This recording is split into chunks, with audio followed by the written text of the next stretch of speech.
You're listening to the Chopped Podcast, episode number 92.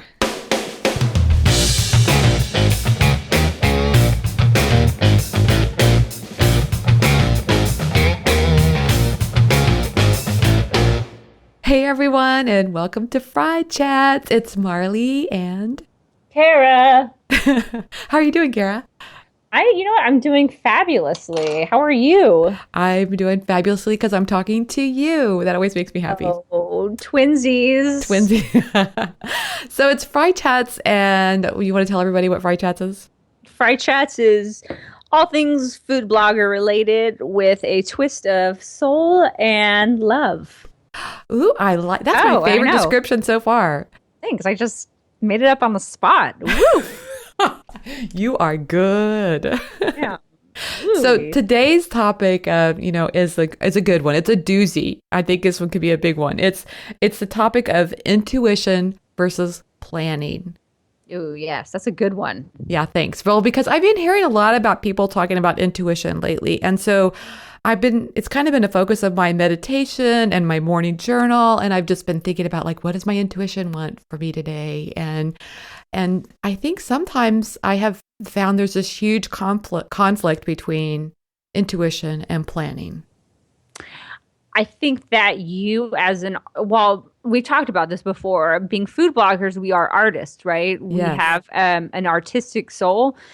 Whether or not you paint or whatever, you're still doing some art form with designing your food and taking the photography. It's very artsy. Yes. And I think that's a very common problem, or conflict is a better word. Common conflict among artists of trusting your intuition versus planning, as if you need to be either or. I thought I was going to say something else after that. I'm like, no, that was the whole sentence, either or. Drop the mic. I'm done. There you go. Yeah. Well, I'm so glad you said that because I feel this way. I feel like if I'm following my intuition, it's like I end up maybe not getting done the things that I really would have liked to have gotten done. And so how can I plan and also be in touch with my intuition? And I think what I heard you say is why not tap into the intuition on certain parts of the things that I do, like the recipe development and the food photography? That would be perfect. Well, yes, Marly. In fact, the idea is if you want this to become your business, you can't run a business based off of solely what you think and feel and what your intuition tells you. It will guide you. It's a very important aspect to your business. But if that's all you're relying on, don't you ever get those days where you just don't want to do anything at all? Yeah, like yesterday.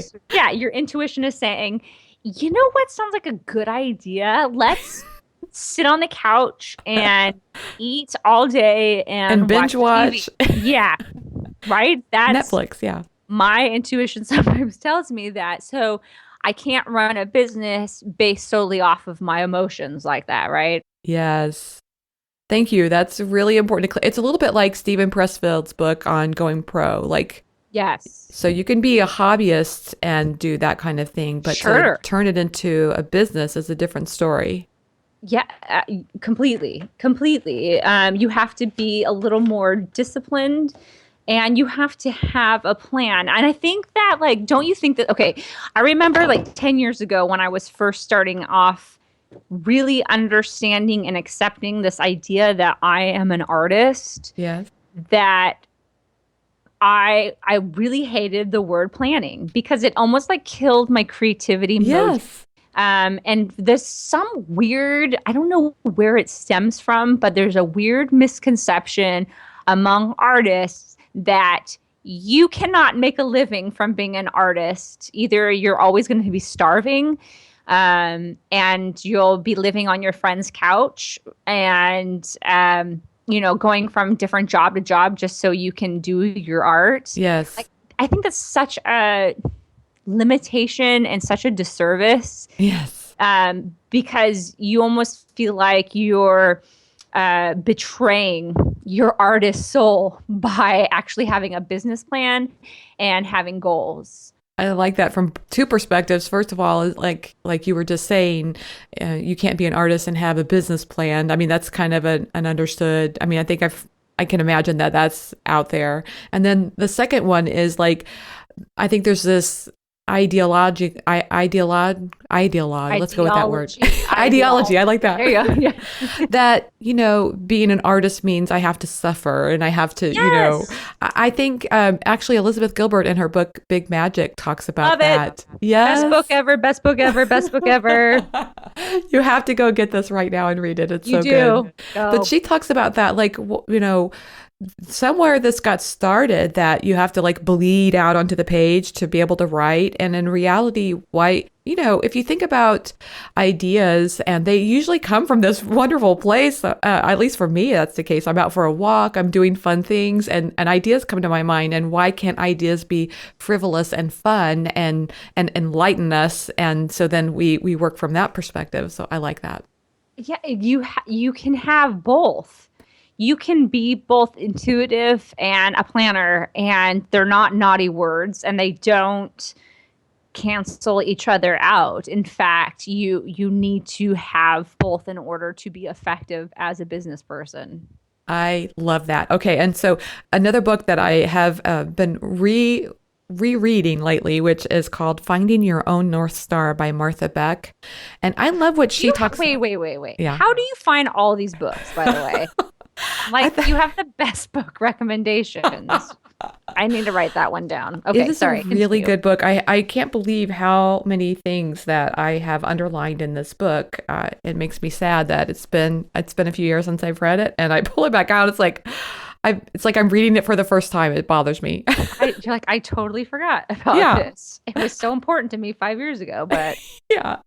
And obviously it should be important to me today, and I'm not doing this stuff. But she talks about, I think her version of like the intuition versus the ego is, she calls it the social self. That's the ego side, where you're very conforming, you're predictable, you're planned, you're hardworking. That's how some words she used to describe it. And then she talks about your essential self. And I think that's probably more the intuitive side. It's more unique and inventive and spontaneous and playful. And so here's what she says. I love this quote. So you keep those two terms in your mind as you hear this quote. She says, charting a course set by your emotional compasses doesn't mean acting purely on emotional impulses. It means acting effectively within your social context to satisfy your real needs. So what I get out of that is like, use your intuition and your essential self to help draw the big picture for yourself, for your blog or whatever it is that you're doing, your art, and then use your ego, your social self, use it effectively to help you create that plan and actually make it come to being. I really enjoy that quote a lot because I think wrapped up in it talks so much about the misconceptions that we have of both sides of our human nature. Like especially the emotional side, it's not going off the handle and doing just what our emotions are telling us at the moment. It's deeper than that too. So just as like the planning side has, or just like like we were talking about earlier, the intuition side, oh, I don't even remember what I was going to say. Never mind. Wow. We can just call pregnant brain. Oh my gosh. Yeah. Number 824. Today, right? Oh, yeah, totally. Oh my gosh. I'm just kidding. I feel so bad. I was on the phone with my friend yesterday. I was having a really hard day. And I was trying to be so encouraging to her. And I was just like, passionately talking about like how I adore her. And then I totally forgot where I was going next. I just sound like so insensitive. And I'm like, I'm so sorry. I don't remember what I was going to say. What was the point of what I was talking about? I don't remember. Yeah. Sorry, guys. Yeah. That's good. Well, I think, okay, so what I think we can get out of this is that the ego is not all bad. Like, it's easy to like, I think we hear so much negative about the ego that, of course, if you let it run the show, you're in trouble, Yeah. But if you if you use it to your advantage, for example, I mean, like, think about your ego as as you're creating your photos. If you didn't care at all, you would probably just put up that snapshot. You wouldn't care about what your photos look like at all. Yeah, they'd still be the same from 5 years ago. And that's Yes. scary. That's Yeah, scary. it No, is. I think that's a really great point, Marley, because there's some kind of misconception in this culture that negative feelings need to either be buried under the rug or conquered. And so all you feel is just happiness, peace, and love Yeah. at all times. And the misconception about that is that those negative feelings can actually fuel you. Elizabeth Gilbert and Big Magic does talk about fear, and don't try to get rid of your fear. Like, it's bad. It's not bad, but it's not effective to be a fearful person all the time. But don't think that you're trying to get rid of it, because fear keeps you from doing dumb things. It keeps you from running out in front of traffic or, Yes. running off into the woods and getting eaten by a bear. Fear serves you just as your ego serves you. There is a great balance. I guess this is the topic of everything where it's not about one side is better. It's finding that balance between the two so that we can live fulfilled lives effectively. Yeah, I love that. And in fact, you were talking about our dark sides, and that is another book I read a long time ago, which I would love to reread, which is The Light Side of the Dark Chasers, or The Dark Side of the Light Chasers. I think it's something like that. I don't even remember who wrote it, but I'll leave a link in the show notes page. It's a really good book, and it is about embracing our dark sides. And I think that's something that I have been thinking about more lately, because I'm an ENFP, everybody. And so I do have this tendency to be kind of sickeningly sweet and fun and happy. Sean can tell you about it. Sometimes it's annoying.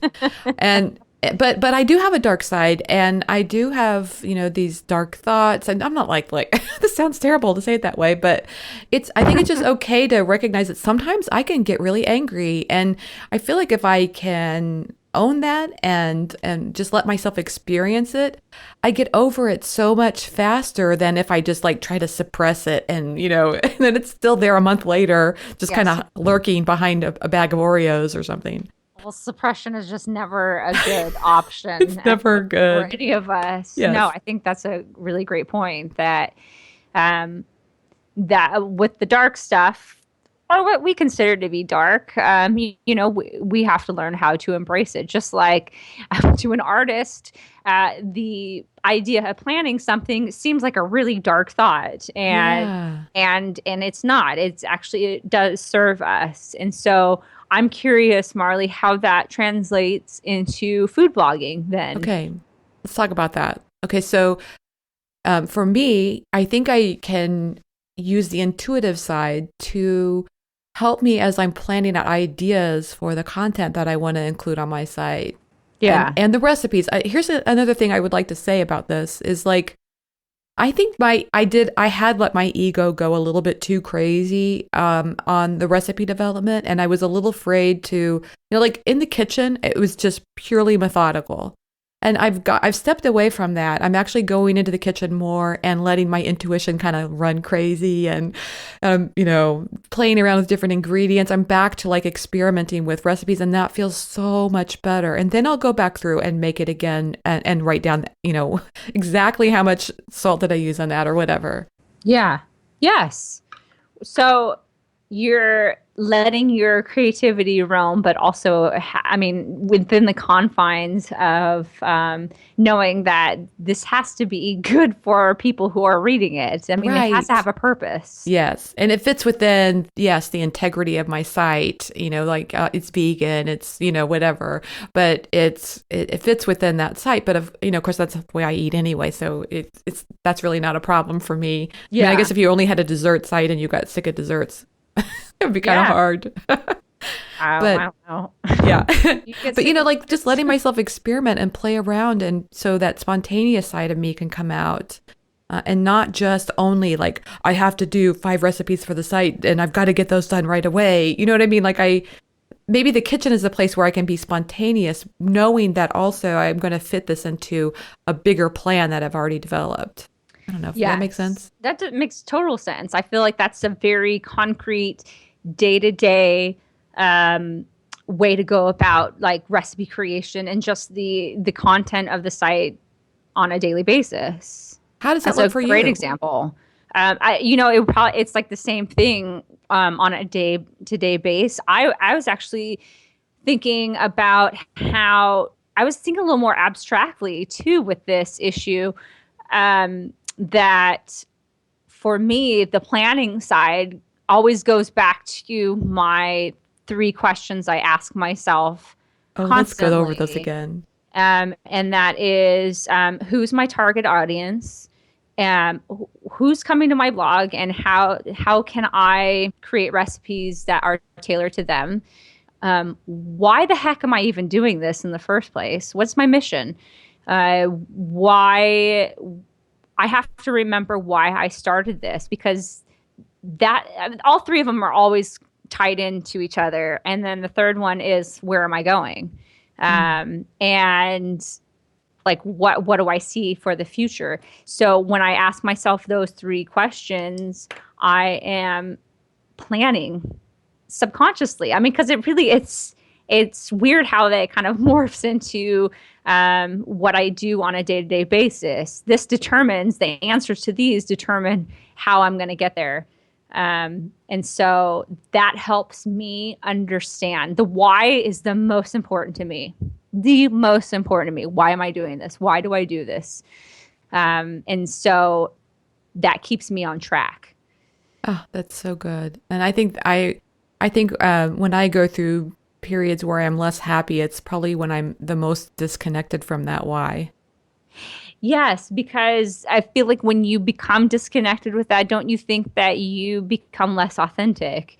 Oh, Your yeah. voice just starts to trail off, and that's kind of where your intuition and your creativity starts to slide too. Yes. You feel it. You feel stifled, and like something's just off and not right. Ah, that is so powerful. And so I think, going back to this, intuition versus planning, another thing that we talked a few weeks ago about how I quit blogging, even though it was Yes. just for the weekend, but I am actually doing that on a more regular basis Oh, I now. love that. Good And for so you. this weekend, I actually had a weekend to myself because Sean was out of town. And so it was for sure going to be a weekend of things that I wanted to do. And I actually took myself out on my artist date. I went to the museum and it was wonderful. I loved That's so it. cool. So Yes. cool. And and I feel like I think another so that to me that's another way I can incorporate intuition versus planning into my blog is purposefully taking days. And let me tell you, it is I said this Yeah. before, it's not easy. No. My impulse is to check and see, what's going on Instagram or what's going on here and to turn that off for a day and just go and be a human is kind of nice. I'm so inspired by that. I really am, because it is very difficult to do that. It almost feels very compulsive to Yes. constantly be checking for what? I mean, really, for what? Because I want to For know. 5 more likes? Woo! Okay, cool. But yeah, I think that is super important to take care of yourself, and that is part of the planning, which is kind of like a great way to plan. Honestly, it is true. I think that's when the most ideas come my way. I'll think, oh, I want to think about a recipe like this, or and I would say they're the most original recipes too. It's not like you can't get ideas. If you're on Pinterest, you can definitely get some ideas, and I think that's actually kind of fun. I love to get ideas and put my spin on them, and then Yeah. link back to the people who I got the ideas from. I mean, people love that. It's fun. It is fun. Yeah. Yes. But at the same time, these original ideas I think are good to throw out there too. It's almost like if you're going to a band and you're like, you want to hear the good old ones, right? But you also want to hear their new stuff. So I think it's Yeah. like kind of like that. Well, and it's a great way to bring balance to your life too, when you take a break Yeah. and you allow yourself to have, a refresher time too. Um, it just kind of all goes into that mix of taking care of yourself as an artist. We're sensitive souls. We need to be taken care of. So true. And I just on the planning side, I was just going to reemphasize people should go back and listen to our episode on editorial planning. But I loved if you could just do a quick recap on how you plan, because I think you do a great balance between planning, but also leaving some room for spontaneity. I usually plan 3 months ahead and will develop a calendar and write. I spend one day creating and coming up with different ideas based off of whatever that month is going to bring. So for Halloween, it's, I'm trying to think of all the Halloweeny things I possibly can that I've been storing up all year. So I'll just write them all down and then I'll put them in the calendar. I don't necessarily follow it to a T. Sometimes it changes. Like right now I have about 16 Halloween ideas that I've been doing this long enough to know that not all 16 is going to make it to the site. Yeah. And they will morph. But that's okay. I give myself the freedom to allow my intuition and my creativity to run with it, because tomorrow I might have a totally better idea. But for today, I'm very interested in these recipes, and they usually kind of spin off into maybe something different. But at least I have 3 months worth of recipes written down that I'd like to pursue. And that keeps me in line, because now I don't have to go, man, it's Wednesday. I should be posting something. I don't know what to post. Okay, what does my gut tell me? What are my emotions feeling? Yes. I already see it down there. Okay, I had this for today. Well, I don't really want to do that, but I can do this. That's on next week's. So, that helps me. That helps me keep myself focused. I like that because it makes me think sometimes your intuition can be a little bit impetuous, like I don't feel like posting today. And yes. then, your ego can step in and go, you've got a plan. Let's just, put that, what you've already put in place. Let's just do that. Well, and it honors your intuition. Okay, fine. Yes. That's fine. You don't have to do that. You are not obligated to do this one thing. But let's choose from a different category then, because you got to do something. You're not going to not do anything. So do the work. And I don't know. It's just not set in stone, and that helps me breathe. Oh, I feel so inspired by this discussion. I can't wait to hear what everybody else thinks about it too. Yes. Yeah. And if you have any questions it doesn't even have to be related to this topic. We'd love to hear from you. Absolutely. Shoot us Twitter or whatever they call it. What is that? How do you spell that? I don't go on a Twitter. Shoot us a Twitter, guys. And you can send an email as well, or you can send us a shout out on Instagram, whatever. Yeah, we'd love to hear from you. What's going on in your world, and what would you love to hear us chat about? Yeah, or tell us how you find that balance between your intuition and planning. We'd love to hear it. Absolutely. And then maybe we can share, with other people as they, want to hear those stories. That's great too. Yeah, I would love that. I think we did it, Cara. We did. High five. High five right back at you. Okay, bye. All right, see you later. Oh, another fun FriChats is coming to a close. I know, it's so sad. So while you're waiting for the next one, head over to the show notes page at choppedpodcast.com for more information about today's show. If you have ideas on today's topic or a question or another topic you'd like us to cover, send an email to marly@choppedcon.com. We love hearing from you. Well, that's it for today's show. Here's to something inspirational coming your way today.